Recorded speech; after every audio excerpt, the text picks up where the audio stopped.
Nós estamos estudando esse mês o livro de Crônicas. Então, todos os meses aqui nessa igreja, nós escolhemos um livro da Bíblia para estudarmos. Mês passado foi o livro de Reis e agora Crônicas. Acabando agora, esse domingo é o último domingo, vamos entrar no livro de Neemias. E de forma cronológica nós estamos também aprendendo um pouco do contexto histórico da palavra de Deus. E hoje nós vamos encerrar então com o livro de Crônicas, lembrando que o Antigo Testamento, ele não serve como um compêndio doutrinário. Então nós não podemos doutrinar a igreja baseado nos ensinos do Antigo Testamento. Então a igreja ela vive numa dispensação de graça no Novo Testamento, após Jesus.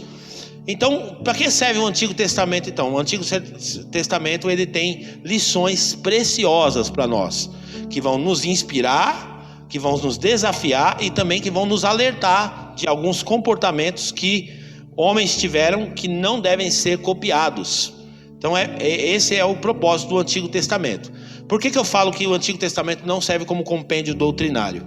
Porque senão nós íamos ter que aplicar aqui apedrejamento, temos que aplicar aqui leis muito severas que estão registradas no Antigo Testamento, leis que foram desfeitas, porque faziam parte da cerimônia, leis cerimoniais, tá bom? Então nós vamos estudar 2 Crônicas capítulo 17. Antes disso, eu tô com um negócio aqui na minha mão. Quem é que sabe o que é isso aqui, ó? Como que é o nome disso aqui? Post-it, é isso?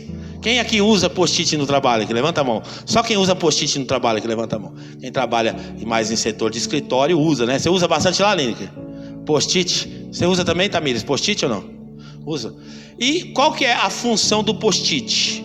É quando você quer fazer uma anotação importante que você não quer esquecer. Não é isso? Não quero esquecer isso aqui. A gente vai lá, destaca, e foi curioso como foi inventado isso aqui. Isso aqui foi um acidente até, essa cola aqui, que é uma cola de pouca aderência, foi uma cola acidental e acabou virando uma febre isso aqui, essa invenção do post-it. Então as pessoas usam post-it para isso, elas fazem uma marcação e elas vão lá e colam essa marcação em alguns lugares, no computador. Eu já vi pessoas colando na porta da geladeira, né? Elas vão lá e vão colando o post-it nos lugares que ela possa passar a ver. E ela fala, poxa, eu tenho um compromisso e eu não posso esquecer de colocar os meus post-its ali para mim não esquecer dos meus compromissos. E o tema da minha mensagem hoje, eu quero usar essa ilustração. Já peguei você aí como é que fala? Na didática, para você poder lembrar disso que eu vou falar. Então são coisas importantes que a gente anota no post-it, que a gente não quer esquecer, e é isso que a gente vai fazer hoje com a Bíblia. Nós vamos pegar algumas lições preciosas da vida desse rei chamado Josafá. Põe para nós o tema aí. E pode ter certeza que eu não estou ganhando comissão nenhuma dessa empresa, tá? Dessa post-it aí, tá? Porque na verdade o nome é post-it, mas você sabe que não é post-it o nome, né? Post-it é a marca. Na verdade o nome é broco adesivo. Mas é que nem o sabão em pó, né? Antes a mãe falava, vai lá comprar um Omo para mim, né? Então alguns produtos pegaram o nome por causa da marca. E na minha última pregação eu falei da história do rei Asa. Quem é que estava aqui quando a gente pregou sobre o rei Asa? O rei Asa foi um rei muito importante. Foi um rei bacana, que teve a aprovação de Deus, apesar de ter perdido a confiança em Deus no decorrer da sua vida, né? Ele acabou enfraquecendo nessa área. Ele não mais utilizou os recursos divinos, mas começou a confiar muito nos recursos humanos. Mas isso, mesmo ele fazendo isso, não tirou o mérito dele de ter sido um bom rei para Israel. E eu quero falar sobre o filho dele, o rei Josafá. Rei Josafá, que era filho dele. E a gente vai fazer então uma leitura bem longa da Bíblia. Eu vou lendo, a gente vai parando, vai comentando, lendo, parando, comentando. Porque o meu maior propósito aqui não é você ficar impressionado com a minha oratória, com a minha eloquência. Não, o meu maior propósito aqui como ministro da palavra é que você saia daqui entendendo a Bíblia. Esse é o meu compromisso. Eu amo ensinar a Bíblia, a palavra de Deus. Ensinar a palavra de Deus para o povo. Então, eu não estou preocupado com o meu tom de voz, com a minha oratória. O que mais me preocupa é que você entenda a palavra de Deus, que você saia daqui hoje falando assim: aprendi algo. Não perdi meu tempo naquele culto. Eu aprendi a palavra de Deus. Tem cultos que são tão fervorosos que as pessoas falam: oxe, o culto estava tão poderoso, meu irmão. Meu Deus, o fogo desceu na igreja. É legal, mas o que foi pregado? Eu não lembro, mas estava bom o culto. Então quer dizer, que culto que é esse? Que você vai, recebe tanto no culto e não aprendeu nada da palavra de Deus. Então não serve. A palavra de Deus deve ser o nosso norte aqui para o culto, tá bom? Vamos lá, vamos acompanhar então, capítulo 17, versículo 1. Josafá, filho de Asa, foi o seu sucessor e fortaleceu-se contra Israel. Posicionou tropas em todas as cidades fortificadas de Judá e pôs guarnições em Judá e nas cidades de Efraim que seu pai Asa tinha conquistado. O Senhor esteve com Josafá, porque em seus primeiros anos ele andou nos caminhos que seu pai Davi tinha seguido. Não consultou os Baalins, mas buscou a Deus de seu pai e obedeceu aos seus mandamentos e não imitou as práticas de Israel. O Senhor firmou o reino de Josafá e todo Judá lhe trazia presentes, de maneira que teve grande riqueza e honra. Ele seguiu corajosamente os caminhos do Senhor. Além disso, retirou de Judá os altares idólatras e os postes sagrados. Então o texto já começa dando essa referência aí sobre Josafá, dizendo que ele foi um bom rei, que ele teve uma inspiração, que foi o seu pai. E já abrindo um parênteses bem grande aqui sobre como a gente tem um compromisso de inspirar os nossos filhos. Olha a importância. Tem pai que quer falar para o filho: vai para a igreja, mas ele não vai. Tem pai que quer falar para o filho fazer algo que ele não está fazendo, não funciona. Então o exemplo não é a melhor forma de ensinar, o exemplo é a única forma de ensinar. Então a gente ensina pelo exemplo. Então os nossos filhos serão apaixonados por Deus se nós também formos apaixonados por Deus. E Josafá teve ali como referência o seu pai. E a Bíblia está deixando claro para nós que ele seguiu os passos do seu pai, seguiu o exemplo do seu pai, seguiu o modelo do seu pai de buscar a Deus. E ele buscava a Deus, ele aprendeu como buscar a Deus, ele aprendeu a se relacionar com Deus. Mas nossa primeira marcação do post-it vai vir no próximo versículo agora, tá bom? Primeira marcação do nosso post-it que a gente não pode esquecer, que foi um comportamento desse grande rei. Capítulo 17, versículo 7. No terceiro ano do seu reinado, ele enviou os seus oficiais Beni-Rail, Obadias, Zacarias, Natanael, Micaías, para ensinarem nas cidades de Judá. Continua.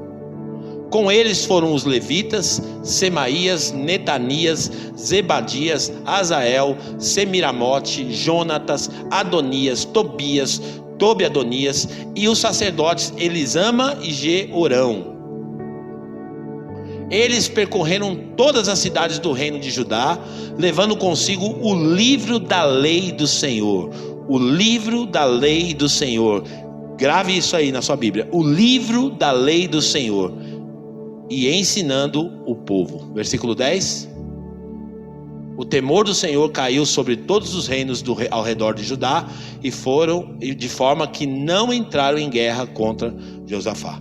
Primeira coisa então que eu marcaria no meu post-it, lendo a vida do rei Josafá, é que ele valorizou a palavra de Deus. Ele valorizou, ele envia pessoas, quando ele assume o reino, ele fala: no meu governo vai ser assim. Já que eu tenho essa autoridade, eu quero estimular o ensinamento da palavra de Deus, e eu quero que as pessoas todas conheçam a palavra, a lei do Senhor. Então ele envia homens para poder ensinar a palavra. Então o texto lá no versículo 9 está dizendo que ele enviou homens levando a lei do Senhor. Essa é a primeira lição que nós aprendemos com Josafá. Valorize a palavra de Deus. Valorize a palavra de Deus. Nós temos acesso a essa palavra. Tem povos por aí que não têm o mesmo privilégio que nós temos, que não têm a mesma oportunidade que nós temos. A Bíblia diz assim, tem um provérbio que fala assim, que a alma farta, ela pisa em favos de mel. E é o que acontece com a nossa nação, com os crentes dessa nação. A gente tem tanta abundância, hoje tem Bíblia para tudo, Bíblia do papai, Bíblia da mamãe, Bíblia da vovó, Bíblia não sei do que. E a gente tem tanta informação, tanta palavra de Deus que a gente despreza. A gente deixa de qualquer lugar, de qualquer lado, jogado, abandonado. E não caminha por essa palavra, não se alimenta dessa palavra. Então, a palavra de Deus, ela é um alimento diário. Ela é um alimento extremamente importante para nortear as nossas vidas. Nessa palavra a gente tem resposta para tudo. Às vezes a gente está batendo cabeça em áreas da nossa vida que, se a gente tivesse recorrido à palavra de Deus, nós teríamos respostas. Tem resposta para todas as coisas. Vocês vão ver como que é interessante a história de Josafá, e como que não é nada novo que eu vou ensinar. É tão prático, tão simples, mas tão esquecido por nós. Então Josafá, ele tem a primeira posição dele, ele fala assim: vou mandar esses oficiais, esses sacerdotes, esses levitas irem por todo o reino de Judá e Jerusalém para espalhar a palavra de Deus, para ensinar a palavra de Deus, porque é importante para mim. É importante para mim esse valor chamado palavra de Deus, e eu quero que as pessoas tenham acesso à palavra de Deus. E foi isso que Josafá fez. Mas vamos lá, continua para mim, por favor. Pode ir para o próximo capítulo.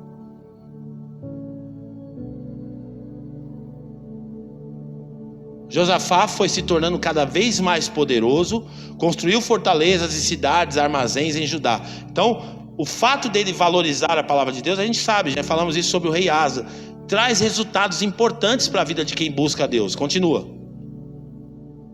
Onde guardava enorme quantidade de suprimentos, também mantinha em Jerusalém homens de combate experientes. A lista desses homens por famílias era a seguinte: Judá, aqui tem uma lista, eu não quero me deter na lista, tá? Mas olha o que acontece. O fato dele buscar a Deus, o fato dele valorizar a palavra de Deus, deu certo a vida dele, dá certo a vida de quem busca a Deus. Mas a segunda coisa interessante que aconteceu com o rei Josafá, no capítulo 18, por favor, vamos lá.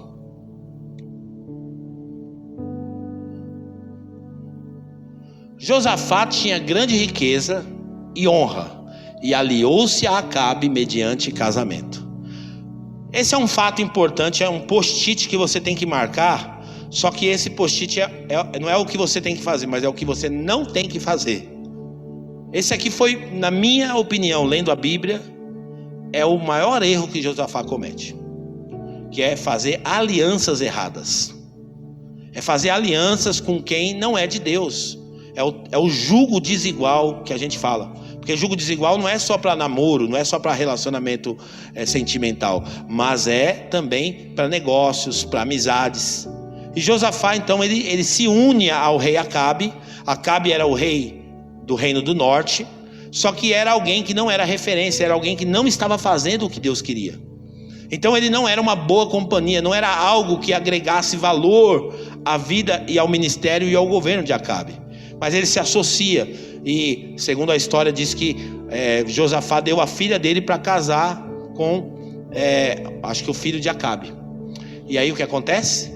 Ele se associa, então, passa a fazer parte da família por causa do casamento. E aí o versículo 2 vai dizer então que Josafá um dia vai fazer uma visita. Vamos lá. Alguns anos depois, ele foi visitar Acabe em Samaria. Acabe abateu muitas ovelhas e bois para receber a ele e a sua comitiva, e insistiu que atacasse Ramote e Gileade. Olha aí, na primeira visita lá que ele vai fazer lá para Acabe, o Acabe chega e chama ele para uma briga. Fala para ele: ó, eu tô com um problema ali com o pessoal. Ramote e Gileade é uma terra que pegaram da gente no passado, a gente quer recuperar essa terra. Você não quer entrar comigo nessa briga? Olha só, parece que esse filme é muito, muito parecido com a realidade, né? Porque às vezes a gente entra numa briga que não é nossa. A gente se mete num problema que não era nosso, não era pra gente entrar nesse problema. E foi o que aconteceu com Josafá. Ele entrou num problema que não era dele. Só que Josafá era um homem de Deus. Ele escuta Acabe e ele se posiciona. Ele fala o quê? Vamos ver. Acabe, rei de Israel, perguntou a Josafá, rei de Judá: Irás comigo lutar contra Ramote e Gileade? Josafá respondeu: sou como tu, e meu povo é como o teu povo. Estaremos contigo na guerra. Olha, ele acabou de entrar numa confusão que não era dele, numa guerra que não era dele, numa briga que não era dele. E ainda para defender alguém que não merecia defesa, alguém que não tinha relacionamento com Deus. Vai dar errado. Mas mesmo assim ele se posiciona com um comportamento que aí sim merece ir para o nosso post-it, merece a gente anotar aí, porque foi algo que ele fez que me chama a atenção. Vamos lá, versículo 4. Mas acrescentou: peço-te que busque primeiro o conselho do Senhor. Então a segunda coisa positiva que Josafá faz é buscar o conselho de Deus, ou dizer que essa é a prática dele. Não vou entrar numa guerra, não vou entrar numa briga, não vou entrar numa situação sem buscar a Deus. E você já reparou como nós incorremos nesse erro? Como a gente vai fazendo as coisas, vai tomando decisão, a gente compra, a gente vende, a gente empresta, a gente dá palavra, a gente sem falar, sem perguntar a opinião de Deus, sem buscar o conselho de Deus. E é aí que mora os nossos problemas. É aí que mora as nossas dificuldades. Por quê? Porque nós não buscamos a Deus. Josafá, nesse quesito, está de parabéns. Ele falou: não, eu vou para a guerra, mas vamos buscar a Deus primeiro. Só que aí eu quero abrir um parênteses bem grande para falar, para sair um pouquinho do foco de Josafá e dar destaque para um comportamento de Acabe, que é o comportamento da geração atual, do mundo que a gente vive hoje. Vamos ver. Versículo 5. Então o rei de Israel reuniu 400 profetas e lhes perguntou: devemos ir à guerra contra Ramote e Gileade ou não? E eles responderam: sim, pois Deus a entregará nas mãos do rei. Então ele reuniu os profetas. Só que esses profetas eram profetas já corrompidos, profetas vendidos, porque Acabe, ele tinha um sistema com ele, que era um sistema de não aceitar o contraditório. Ele não aceitava uma palavra negativa, ele não aceitava algo que fosse negativo, ele só aceitava aquilo que fosse favorável a ele. Qualquer semelhança não é mera coincidência com a geração atual. A gente só quer receber o favor de Deus, mas ninguém quer receber a repreensão de Deus. A gente só quer receber as bênçãos de Deus, mas ninguém quer receber o puxão de orelha que Deus dá na gente. E aí Deus às vezes fala não pra gente, Deus às vezes repreende a gente, Deus às vezes corrige a gente faz o quê? Um bico desse tamanho. Não gostei. Não gostei. Às vezes numa palavra, num culto, a pregação hoje não estava boa. Por quê? Porque confrontou, porque bateu, porque confrontou os seus interesses, porque foi contra o que você está praticando, o que você acredita.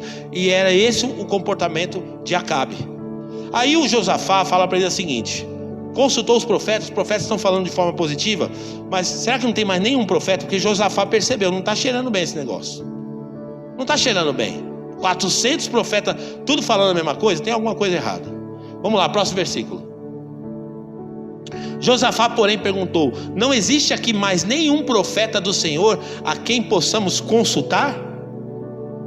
Aí o Acabe vai falar aqui.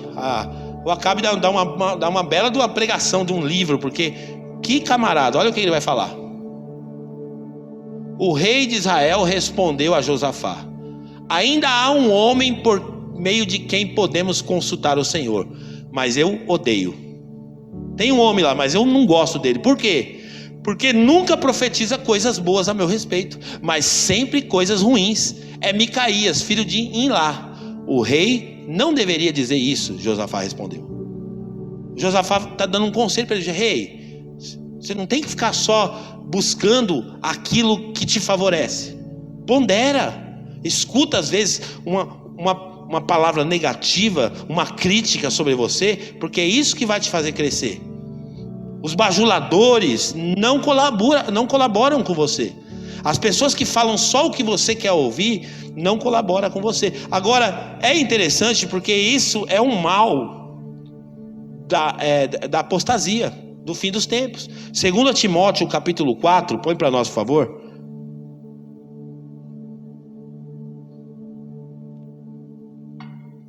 É exatamente o retrato de como, ou o extrato de como está o nosso mundo hoje. Olha que interessante, 4 versículo 3.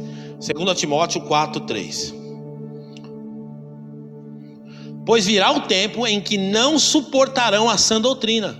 Pelo contrário, sentindo coceira nos ouvidos, segundo os seus próprios desejos, juntarão mestres para si mesmos. Versículo 4.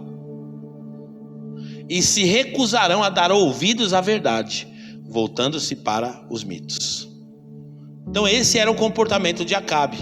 Apesar de Acabe não ser o tema central da nossa mensagem, mas merece um post-it também. A gente não fazer o que Acabe fez. Não procurar apenas ouvir o que nos é favorável. Não procurar apenas aquilo que vai agregar para nós, para os nossos interesses, aquilo que a gente gosta de escutar. E hoje está desse jeito, a geração está desse jeito. As pessoas, elas estão procurando aquilo que agrada a elas. Aquilo que é mais, que tem mais a ver com os seus próprios interesses. E isso é extremamente perigoso. Mas vamos continuar a nossa leitura agora na história de Josafá. Vamos lá para o capítulo 19, por favor. 2 Crônicas 19, versículo 4. Josafá morava em Jerusalém e saiu de novo entre o povo, desde Berseba até os montes de Efraim, fazendo voltar para o Senhor, o Deus dos seus antepassados. Quero só abrir um parênteses. Quando Josafá se mistura com Acabe, Deus não aprovou aquilo. Deus rejeitou o posicionamento dele. E Deus vai usar um profeta para dar uma dura nele. Eu até quero voltar. Põe no versículo 1 desse capítulo, por favor, Rafa.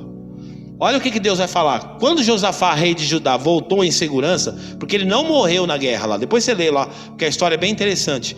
O rei acabou morrendo e ele foi preservado. E ele volta.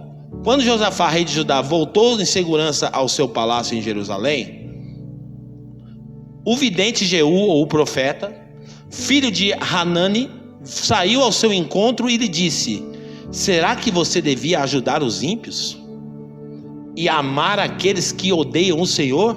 Por causa disso, a ira do Senhor está sobre você.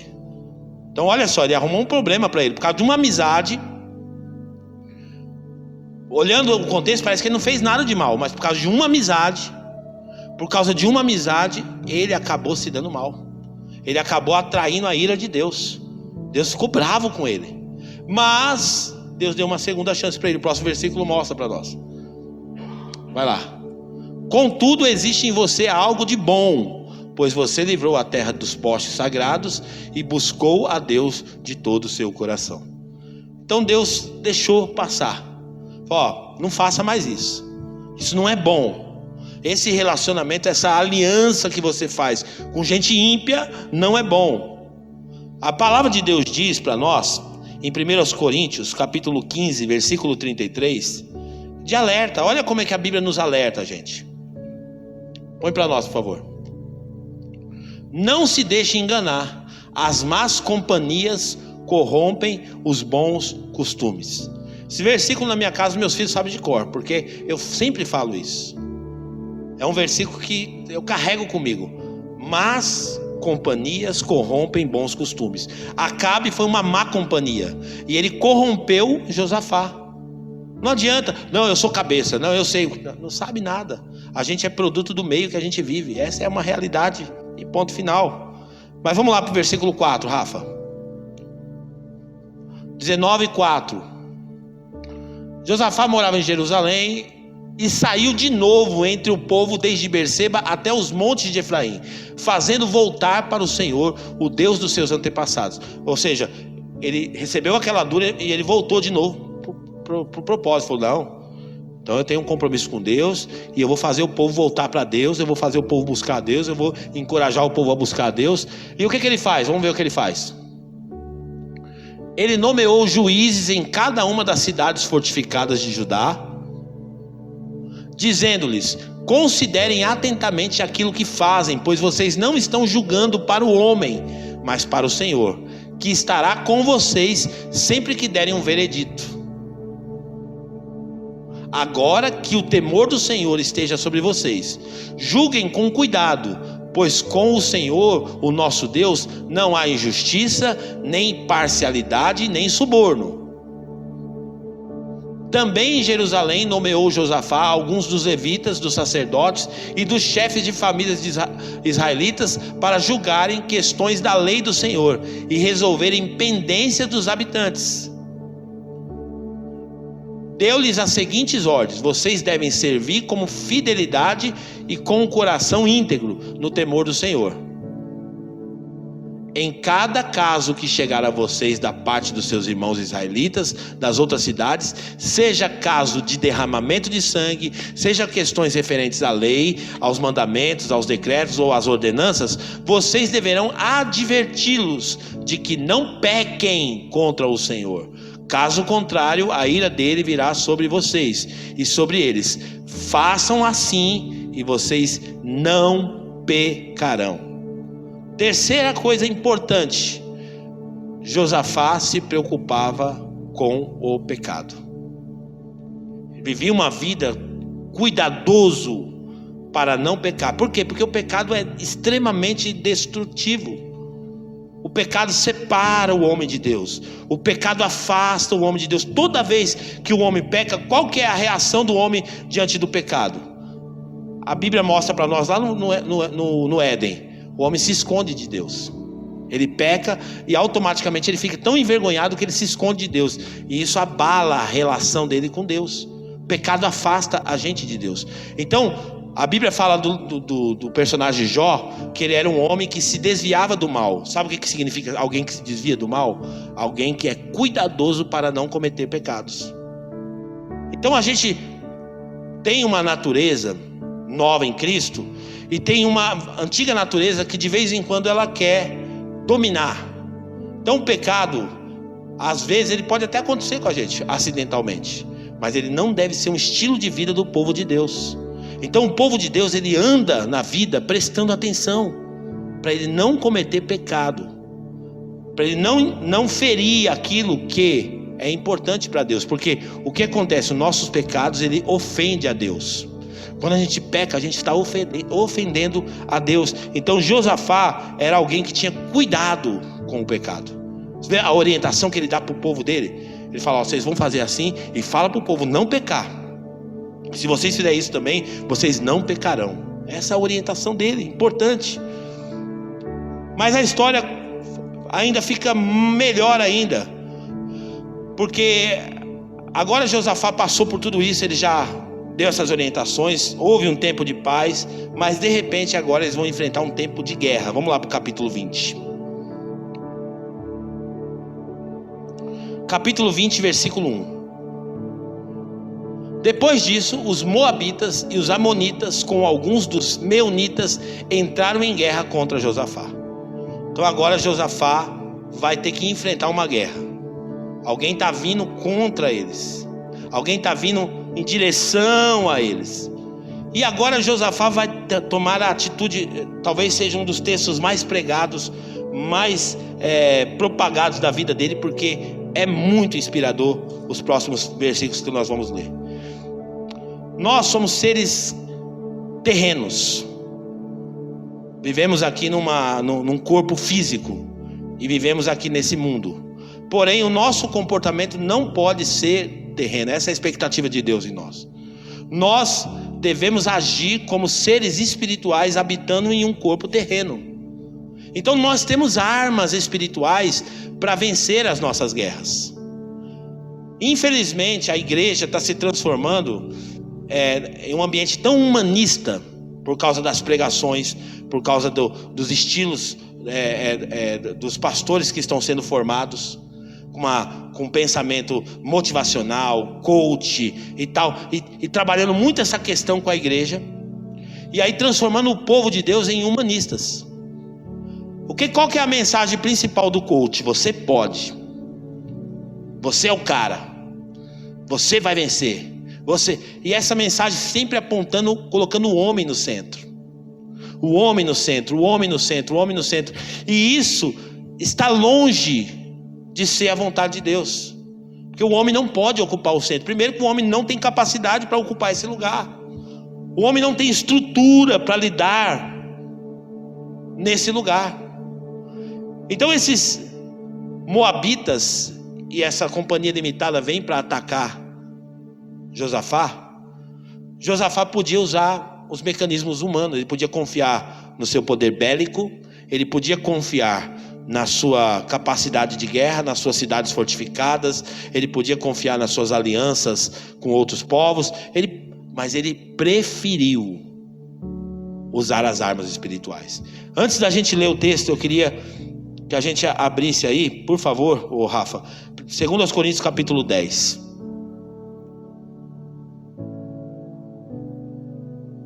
Versículo 3, põe para nós. 2 Coríntios 10, 3.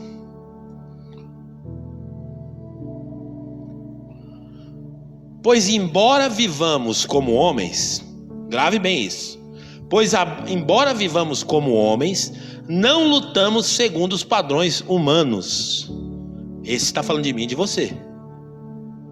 Vivemos como homens, mas as nossas armas não são armas humanas. Estamos enfrentando uma adversidade. Qual que é as armas que nós temos que usar? Não são as armas humanas. E elas estão disponíveis para nós. Um dia alguém disse uma frase, que essa frase mexeu muito comigo. A igreja está tão humanizada, tão humanizada, tão humanizada, que se o Espírito Santo sair da igreja hoje, a gente continua trabalhando como se nada tivesse acontecendo. De tanto que a igreja está fazendo com o braço dela. De tanto que a igreja está fazendo com o seu próprio, com a sua própria força. Então, nós somos humanos, homens, mas nós não lutamos segundo os padrões humanos. Continua. As armas com as quais lutamos não são humanas, pelo contrário, são poderosas em Deus para destruir fortalezas. Olha que poderoso isso. E Josafá sabia disso. Josafá sabia que ele podia contar com um arsenal de guerra que estava à disposição dele, que foi oferecido pelo próprio Deus a todos nós. Nós temos acesso a essas armas. Nós temos acesso a essas armas de guerras que podem ser usadas pelo povo de Deus hoje. E a primeira coisa que Josafá usa, 2 Crônicas capítulo 20, versículo 1. Vamos lá. Depois disso, os moabitas e os amonitas, com alguns dos meunitas, entraram em guerra contra Josafá. Versículo 2. Então informaram a Josafá: um exército enorme vem contra ti, de Edom, do outro lado do mar morto. Já está em Hazazon Tamar, isto é, em Gedi. Alarmado, Josafá decidiu consultar o Senhor e proclamou um jejum em todo o reino de Judá. Primeira arma, primeira coisa que você deve pôr no seu post-it das armas espirituais, o jejum. Só que tem gente até que está perguntando: jejum, o que é isso? Está tão em desuso. A igreja abandonou tanto as práticas espirituais. Jejum não faz sentido. Você vai enfrentar uma guerra física, tá vindo lá os amonitas, os meunitas estão vindo contra mim. Se eu jejuar humanamente falando, o meu corpo vai ficar mais fraco. Sim ou não? Imagina, eu vou ficar sem comer para enfrentar o inimigo, meu corpo vai ficar mais fraco. A chance de eu perder é muito maior. Só que no mundo espiritual isso é transformado em força para nós. Então, quando nós nos propomos a jejuar, não, a jejuar é coisa do passado, isso aí a igreja não faz mais, pastor. Agora nós vamos fazer, só se for fazer dieta. Se for para estética, aí eu concordo, porque é assim que a igreja está se comportando hoje. A gente abandonou as armas de guerra e estamos tentando lutar as guerras do nosso jeito. Não, jejum não, pode deixar que eu tenho outro jeito de resolver esse problema. Mas jejum é uma arma espiritual à nossa disposição. Você não paga nada para jejuar. Muito pelo contrário, você economiza, porque quando você fecha a boca, você vai ter que comer menos, vai ter que fazer menos compra para sua casa. Então o jejum é uma arma de guerra que deve ser usada por nós, que deve estar à disposição do povo de Deus, e o povo de Deus deve fazer uso dessa arma. Lembra? Nós somos homens, mas não lutamos com armas humanas. É uma arma espiritual. Resgate isso. Deus está chamando a igreja para fazer resgate desses valores que a igreja está abandonando. Hoje é muito comum as pessoas procuram a gente para falar um problema. A gente já tem resposta para tudo, né? Até os pastores.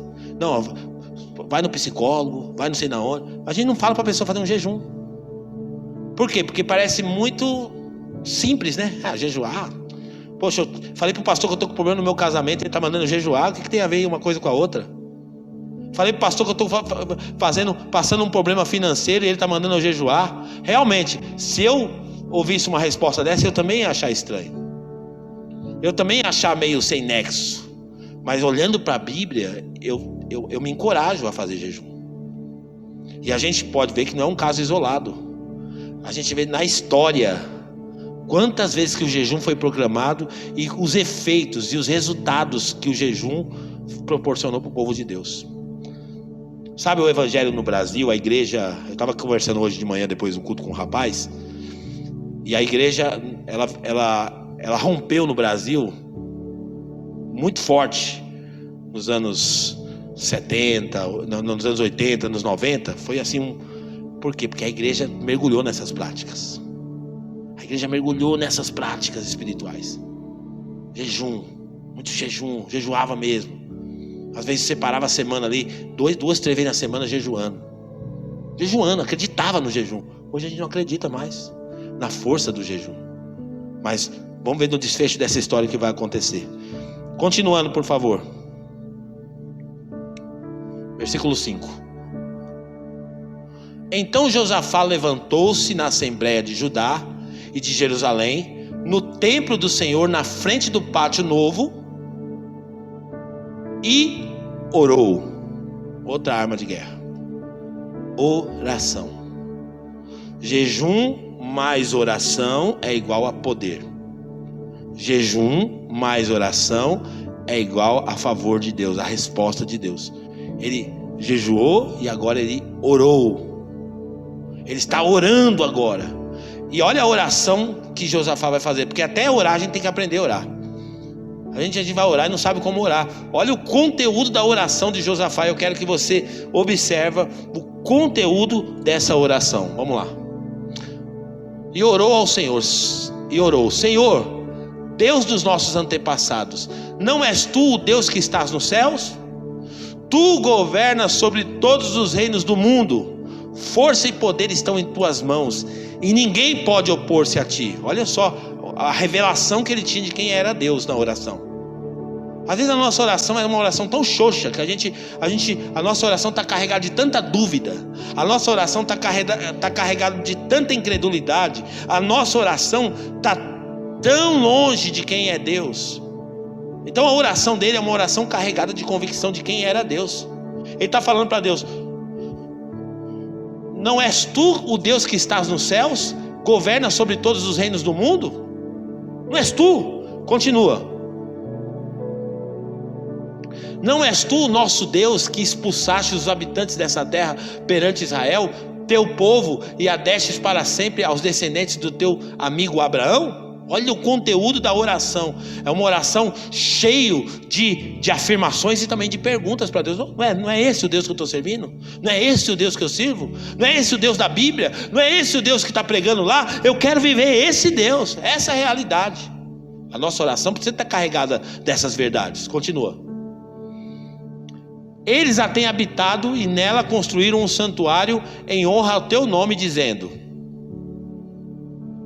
se alguma desgraça nos atingir, seja o castigo da espada, seja a peste, seja a fome, nós nos colocaremos em tua presença diante deste templo, pois ele leva o teu nome, e clamaremos a ti em nossa angústia, e tu nos ouvirá e nos sarará. Olha que forte. Nós sabemos que se a gente clamar ao Senhor, o Senhor vai ouvir. Se a gente clamar ao Senhor, o Senhor vai responder. Se a gente clamar, porque nós sabemos quem é o Senhor. Continua. Mas agora aí estão os amonitas, moabitas e habitantes dos montes de Seir, cujos territórios não permitisses que Israel invadisse quando vinha do Egito. Por isso os israelitas se desviaram deles e não os destruíram. Vê agora como estão nos retribuindo, ao virem expulsar-nos da terra que nos destes por herança. Ó nosso Deus, não irás tu julgá-los? Pois não temos força para enfrentar esse exército imenso que está nos atacando. Não sabemos o que fazer, mas os nossos olhos se voltam para ti. Uau! Olha que conteúdo. Isso aqui isso merece, essa oração merece ir para o post-it. Porque que oração que inspira a gente. Essa oração inspira, porque olha o conteúdo dessa oração. Pensa no conteúdo da sua oração e pensa no conteúdo da oração dele, para você ver. Como que a nossa oração é uma oração café com leite. E ele não tem vergonha não de medo de colocar Deus diante da situação e dizer: Deus, como é que vai ficar agora? Eu passando por essa situação, o seu nome não vai ser honrado. É assim mesmo, Deus, que funciona? É assim mesmo? Os inimigos vão me vencer? A oração dele é uma oração carregada da identidade, de saber quem era Deus. Muito importante isso. Então, jejum e oração. Mas não para por aí. Vamos lá, versículo 13. Aí, eles estão ali, naquela reunião, orando a Deus, buscando a Deus. E o que me chama a atenção é que tinha todos os homens de Judá, com as suas mulheres, famílias. Família estava buscando a Deus. E seus filhos, até os de colo. Tem hoje uns caras banana, frouxa, a mulher ganhou neném, 4 meses sem vir na igreja. Por quê? Porque o nenenzinho pequeno. Mas o que é? Tá doente? O que está acontecendo? Que não pode trazer a criança para a igreja? Não, você está percebendo como que a nossa geração é fraca? Como que a nossa geração como diz a modernidade, uma geração Nutella? A gente para a intensidade com Deus. Eu lembro estava até falando pro Zé hoje, a Rosa, nós subíamos nos montes para orar, a Rosa com barrigão, subindo para orar, a pastora Vânia com barrigão. Agora não, hoje a pessoa não posso ir, porque não sei o quê. Família buscando a Deus, todo mundo buscando a Deus, diante do Senhor. E de repente, o profeta de Deus se levanta e entrega uma palavra de encorajamento para eles. E essa palavra eu quero que você receba pessoalmente para você. Vamos lá. Então o Espírito do Senhor veio sobre Jaaziel, filho de Zacarias, neto de Benaía, bisneto de Jeiel e trineto de Matanias. Por que falar toda a geração? Querido, porque isso é importante. Isso ficava registrado na história. Está registrado aqui para nós saber de onde que o cara veio, a origem do profeta. E levita e descendente de Asaf, no meio da assembleia. E o que ele faz? Vamos lá, versículo 15. Ele disse: escutem todos os que vivem em Judá e em Jerusalém, e o rei Josafá, assim lhe diz o Senhor: não tenham medo, nem fiquem desanimados por causa desse exército enorme, pois a batalha não é de vocês, mas é de Deus. A batalha é de Deus. Que ele parece um jargão, mas olha só, o povo se propôs a orar, o povo se propôs a jejuar, o povo se propôs a buscar a Deus, e de repente uma palavra de Deus vem. Pode ficar tranquilo. Se tem uma coisa que a nossa geração não consegue fazer, é descansar em Deus. Ou dificuldade de descansar em Deus. Porque como diz sempre a pastora Simone diz, descansar em Deus é tão difícil. Por quê? Porque eu não estou no controle. E eu gosto de estar no controle. Eu gosto de estar no controle. E não estar no controle para mim me faz mal. Mas é exatamente assim que Deus quer que você se comporte. Deus quer que você saia do controle para que Ele controle. Deus quer que você tire a sua mão para Ele colocar a dele. Então ele entrega essa palavra: olha, essa peleja não é uma peleja de vocês. Fica tranquilo. Só continue posicionado como vocês estão, buscando a Deus. Vocês não vão... Olha aí, continua que vai ficar mais quente. Vai lá. Amanhã desçam contra eles. Eles virão pela subida de Ziz, e vocês os encontrarão no fim do vale, em frente do deserto de Jeruel. Vocês não precisarão lutar nessa batalha. Vocês não precisarão lutar nessa batalha. Essa é a palavra de Deus para mim e para você. Vocês não precisarão lutar nessa batalha. Tira a tua mão. Tira a tua mão. Para de você tentar ser o Deus da sua própria vida, de tentar você mesmo criar as suas próprias soluções. O problema nem chegou e a gente já está sofrendo com o problema e já está maquinando quais são as soluções que a gente vai arrumar. Ai, eu estou com uma dívida, já está pensando para quem que vai pedir dinheiro emprestado, para o banco que vai ligar, não sei o que. Calma. Vocês não precisarão lutar esta batalha. Vocês não precisarão. É um exercício extremamente difícil para a nossa geração atual, porque a gente desaprendeu como fazer isso. Mas é tão incrível essa história e tão real, que a confiança do rei Josafá, Deus está falando, vocês vão para a batalha. Ele não pediu garantia nenhuma para Deus. Tá bom, Deus está falando para a gente, vai. E eles vão ir. Vamos lá, continua. Josafá prostrou-se o rosto em terra, e todo o povo de Judá e de Jerusalém prostrou-se em adoração perante o Senhor. Terceiro comportamento, terceira arma de guerra: adoração. Louvor e adoração. Deixa eu dar uma notícia para você. Você está perdendo uma grande oportunidade quando você está no culto como espectador. O louvor está aqui tocando e você está assim.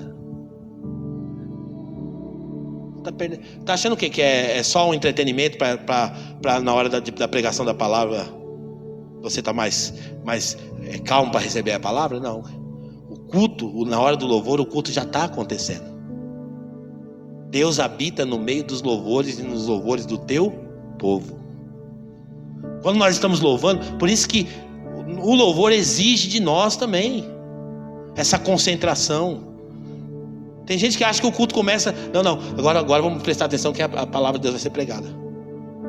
Não, agora vamos prestar atenção que agora já acabou o louvor, agora a gente está errado.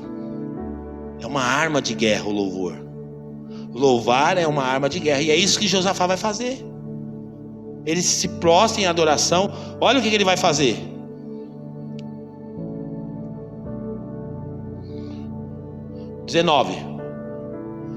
Então os levitas descendentes dos coatitas e dos coreitas levantaram-se e louvaram o Senhor, o Deus de Israel, em alta voz. E é louvor em alta voz, não é aquele negócio assim, não, xoxo, não. A gente tem que aprender a louvar a Deus mesmo. Não, louva a Deus, abre a sua boca, louve a Deus. Na hora que o culto estiver aqui fervendo, na hora da adoração, interaja, participe do louvor, porque nós estamos em guerra. Faz parte do culto, faz parte do momento onde Deus está dando vitória para o povo dele. Enquanto nós estamos louvando, Deus está nos dando vitória. Lembra quando Paulo e Silas foi preso? Perto da meia-noite, todo arrebentado, sem motivo para louvar, sem motivo para cantar. O que eles começaram a fazer? Perto da meia-noite, louvaram e cantaram, cantaram e louvaram, louvaram e cantaram, cantaram e louvaram. E de repente, perto da meia-noite, um grande terremoto veio, abriu as cadeias e libertou eles. Gente, é o poder de Deus no meio da adoração. Música tem poder em todas as esferas. Tem música que tem poder para deixar a pessoa deprimida. Tem música que tem poder para deixar a pessoa com vontade de tirar a vida dela. Tem música que é a tal da sofrência, né? O cara fica lá sofrendo com os desamores da vida. Mas a música de Deus, ela tem poder para encorajar você. A música de Deus. Então, em vez de ficar reclamando, louve a Deus. Em vez de você ficar murmurando nas suas dificuldades, louve a Deus, experimente separar, faz uma playlist lá, fala assim, isso aqui são os meus louvores que eu vou louvar. Vou caminhar com Deus louvando, vou fazer minha caminhada louvando a Deus, vou dirigir o meu carro louvando a Deus. Eu vou usar o louvor como arma de guerra. O louvor não é entretenimento, não é para mim me entreter. O louvor é arma de guerra, é arma espiritual.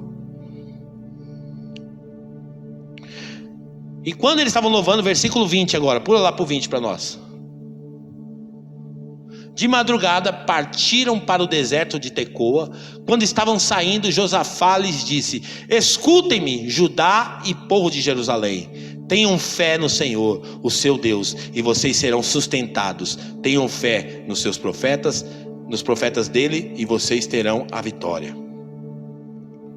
Josafá encoraja o povo, fala: Se vocês crerem em Deus, vocês vão estar seguros. Se vocês crerem nos profetas, vocês vão prosperar, vocês vão ter vitória. Continua. Depois de consultar o povo, Josafá nomeou alguns homens para o quê? Para cantar. Olha aí. Nós vamos para a batalha, mas você vai conduzir o louvor. Separa o povo para cantar ao Senhor e a louvarem pelo esplendor da sua santidade, indo à frente do exército cantando. E aí tem até a letra da música, olha que lindo. Para quem é ministro de louvor aí, ó, já transforma isso aqui numa composição, porque esse era o cântico deles no dia. É pena que eu não sei cantar, que senão eu já ia até cantar isso aqui. Mas ele diz assim, ó: deem graças ao Senhor, pois o seu amor dura para sempre. Essa era a canção que eles cantavam, esse era o hino deles. Cantando a Deus, caminhando e cantando: deem graças ao Senhor, pois o seu amor dura para sempre. Deem graças ao Senhor, pois o seu amor dura para sempre. Deem graças ao Senhor e o seu amor dura para sempre. E enquanto eles estavam revestidos do poder de Deus, já estavam jejuando, já estavam em oração e agora estavam louvando. Olha o que vai acontecer. Os próximos versículos começam a revelar. Vamos lá. Quando começaram a cantar e a entoar louvores, o Senhor preparou emboscadas contra os homens de Amon, de Moabe e dos montes Seir, que estavam invadindo Judá, e eles foram derrotados. Como que eles derrotaram? Eles não colocaram a mão numa espada, eles não colocaram a mão num revólver, eles não colocaram a mão num tanque de guerra, não. Eles simplesmente se posicionaram com as armas espirituais que estavam disponíveis para o povo de Deus e que estão disponíveis para nós. E aí de repente Deus começa a guerrear a guerra, começa a preparar emboscadas para os adversários, e a história continua. Vamos lá. Os amonitas e os moabitas atacaram os dos montes de Seir para destruí-los e aniquilá-los. Depois de massacrarem os homens de Seir, destruíram-se uns aos outros. Não precisaram fazer nada. O que eu tenho que fazer? Nada. Tem um versículo que não é versículo, mas que todo mundo acha que é versículo. Não sei se você já ouviu falar assim. Está na Bíblia Heresias capítulo 2. Diz assim, ó: faça a tua parte que eu te ajudarei. Quem já viu alguém falar isso? Isso não está na Bíblia. Porque Deus não vai permitir que você tenha mérito nessa batalha, porque a glória tem que ser dele. Não, ó Deus, nós dois juntos. Não, a glória é de Deus. A glória é de Deus. Ele é que vai ficar com toda a glória. E nós só vamos poder dizer assim: Deus, se não fosse o Senhor, se não fosse o Senhor, se não fosse o Senhor. Essa vai ser a nossa fala. Nós não temos participação. Quando nós resolvemos deixar na mão de Deus, Deus guerreia as nossas guerras. E o texto continua dizendo que quando eles chegam lá, vamos lá, por favor. Quando os homens de Judá foram para o lugar de onde se avista o deserto e olharam para o imenso exército, viram somente o quê? Cadáveres no chão. Ninguém havia escapado.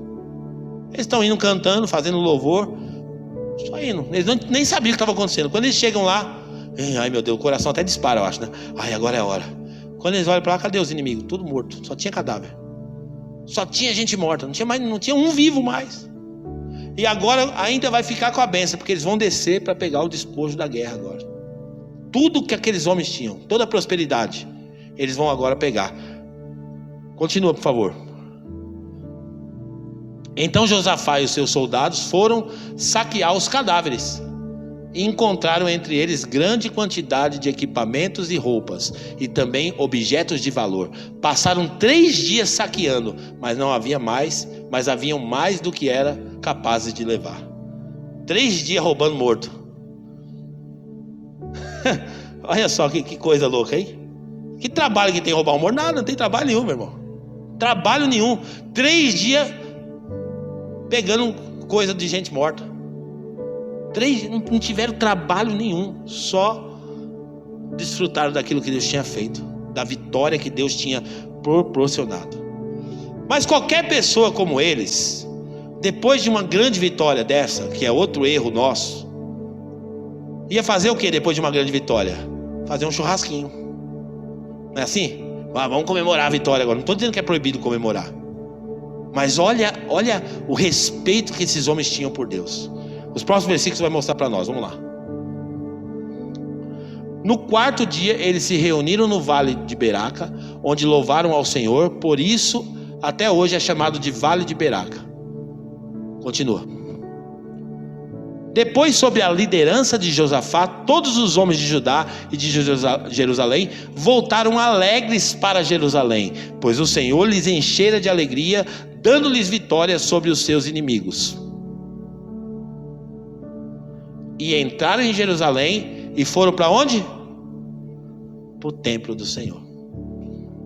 Quarta coisa que você não pode esquecer: não deixe de congregar. Eles podiam fazer qualquer coisa, eles foram para o templo. Eles foram para o templo. Hoje parece uma coisa tão óbvia, mas nós estamos vivendo um tempo hoje que é tão necessário falar isso, gente. As pessoas estão desprezando o congregar. As pessoas estão trocando. Elas tiver uma programação mais interessante, elas vão fazer a programação delas e não estão mais se importando com congregar, com estar congregados, cultuando a Deus. Isso é muito sério. Eles terminaram a batalha deles, mas eles voltaram e foram para o templo. Querido, você não pode desprezar o culto. Não se trata de religião, não se trata de religiosidade, se trata de prioridade. É uma prioridade. Estar no culto com a minha família. Por isso que a gente está com uma sociedade toda arrebentada, gente. Olha, só Jesus para transformar esse mundo que a gente vive hoje. Os valores todos arrebentados. E se a gente não ensinar isso para a nossa casa, não trazer a nossa casa para esse ambiente, valorizar o ambiente do culto. Eu falei isso outras vezes, já fiz essa denúncia aqui de antigamente na ceia, o pastor Sidney, antigamente na ceia a gente colocava a melhor roupa, não era assim? O culto da ceia era o culto mais esperado do ano, do mês. Uma roupa bonita, a gente se perfumava, a gente se preparava, e uma expectativa para... Hoje não. Hoje as pessoas faltam na ceia, não tá nem aí. Não deu não. Por que a gente leva a ceia ainda? Não ia levar nada. Se quisesse tinha tomado aqui, não vou levar para ninguém não. Levo só para doente se precisar. Não, querido, a gente ou a gente põe como prioridade, ou a gente prioriza buscar a Deus. Dia do culto é dia de culto. É dia onde a minha família, eu vou arrumar meus filhos, minha esposa vai se arrumar, eu vou me arrumar, e nós vamos cultuar a Deus. E vamos mostrar esse valor para a nossa família. É importante. Eu compartilhei com vocês o testemunho. Para mim isso é um valor inegociável. Fomos viajar, eu, minha esposa e meus filhos, para Florianópolis. Uma semana ficamos lá. Mas quando chegou o domingo, todo mundo se arrumar, vamos para a igreja. Procuramos uma igreja, vamos congregar. A gente é crente, pô. A gente é crente. Crente gosta de ir na igreja. Amém ou não amém? Amém ou não amém? Crente gosta de ir no culto. Agora não. Tem gente que tira férias de Deus. Não, estou de férias. Até no culto, está errado. Então, Josafá tinha mais esse aspecto positivo. Foram ao templo do Senhor. Hebreus capítulo 10, versículo 25. O que diz lá? Hebreus 10, 25. Isso já era um problema da igreja antiga, quanto mais da atual. Põe para nós, por favor, Rafa. Não deixemos de nos reunir como igreja, segundo o costume de alguns, mas encorajemos-nos uns aos outros, ainda mais quando vocês veem que se aproxima o dia. Não vamos deixar de se reunir como igreja, não. Não vamos deixar de estar congregado como igreja, porque é importante. O culto é importante. Buscar a Deus junto é importante. E a gente não vem aqui para bater cartão. Eu vou lá fazer meu papel. Não. A gente vem aqui para oferecer um culto a Deus. Enquanto nós estamos aqui oferecendo um culto a Deus, Deus está guerreando as nossas guerras. Enquanto você está aqui achando que você vai ter guerras lá fora, se você de coração concentrar em Deus, Deus estará guerreando as suas guerras. Você vai chegar lá, vai encontrar todo mundo morto. Você não vai ter trabalho nenhum. Todas as suas guerras serão resolvidas por Deus. A gente precisa voltar para esse lugar, porque isso que eu estou pregando para você não é um conto da carochinha. Isso aqui é uma realidade espiritual que deve ser resgatada. Eu não estou contando para vocês uma historinha romântica, não. Isso aqui é um fato verídico de como o povo de Deus vivia antigamente.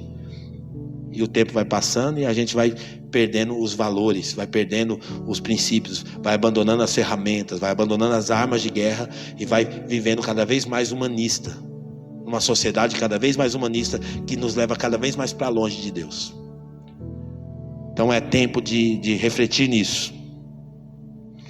Salmo 92, 13.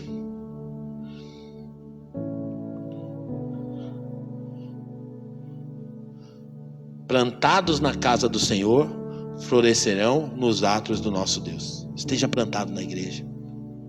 Esteja plantado, tenha uma igreja, tenha um lugar para você congregar, tenha um lugar para você se relacionar com os irmãos, para orar uns pelos outros, tenha um lugar para você trazer sua oferta, para você trazer o seu dízimo, tenha um lugar para você ter um pastor para orar por você, tenha um lugar. Não fica solto por aí não, não fica de qualquer jeito por aí não, tenha um lugar. São valores importantes. Jejum, oração, louvor e adoração e congregar são armas espirituais que fazem parte da vida cristã. E para a gente concluir, Josafá foi um excelente rei, foi destacado na Bíblia como um rei maravilhoso. Isso está logo no finalzinho aí, no capítulo 20, no versículo 30. Põe para nós, Rafa.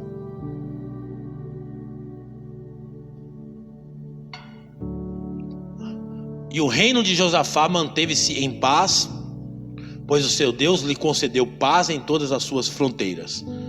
Continua. Assim Josafá reinou sobre Judá. Ele tinha 35 anos de idade quando se tornou rei, e reinou 25 anos em Jerusalém. O nome da sua mãe era Azuba, filha de Sili. Continua. E ele andou nos caminhos de Asa, seu pai, e não se desviou deles, e fez o que o Senhor aprova. Esse foi o testemunho dele, maravilhoso.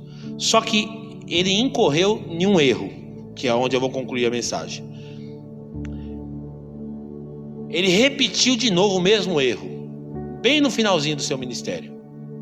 Talvez fosse uma tentação para ele isso. No capítulo 18, no versículo 1, fala que ele fez uma aliança lá com Acabe. No capítulo 19, no versículo 1 até o versículo 3, o profeta vem e entrega uma advertência e fala: Deus não gostou dessa sua amizade com Acabe. Deus não aprovou esse seu relacionamento com os ímpios. Não. Deus não quer que você se misture com quem não pensa como você, com quem não anda como você anda, com quem não valoriza o que você valoriza. E agora no versículo 33, infelizmente, ele conclui assim a vida dele. Vamos lá. Contudo, não acabou com os altares idólatras, e o povo ainda não havia firmado o coração no Deus dos seus antepassados. Os demais acontecimentos do reinado de Josafá, do início ao fim, estão escritos nos relatos de Jeú, filho de Hanani, e incluídos nos registros históricos dos reis de Israel. Continua. Posteriormente, Josafá, rei de Judá, fez um tratado com Acasias, rei de Israel, que tinha uma vida ímpia. De novo, vai se associar com quem não é para se associar. De novo ele vai se misturar e vai tentar fazer negócio, vai tentar empreender. Gente, a gente parece que a gente olha para a vida de Josafá, a gente fala: poxa, que cara, mas a gente repete os mesmos comportamentos. A gente às vezes é muito ingênuo nessas alianças. Mas ele fala, mas aí acontece o seguinte: olha o empreendimento dele. Põe para mim o próximo. Era um tratado para a construção de navios mercadantes, depois de serem construídos os navios em Ezion-Geber. Eliezer, filho de Dodava, de Maresa, profetizou contra Josafá, dizendo: por haver feito um tratado com Acasias, o Senhor destruirá o que você fez. Assim, os navios naufragaram e não puderam sair para negociar. Porque não dá certo. Não dá certo. Então, grave esses ensinamentos tão importantes, que não são doutrinários, mas são de suma importância para o nosso cotidiano, porque tem muito a ver com o nosso dia a dia. Você precisa olhar para a vida de Josafá e falar: poxa, quantos pontos positivos que eu preciso olhar para Josafá e me inspirar, e os negativos para não fazer igual. Vamos ficar de pé nessa noite.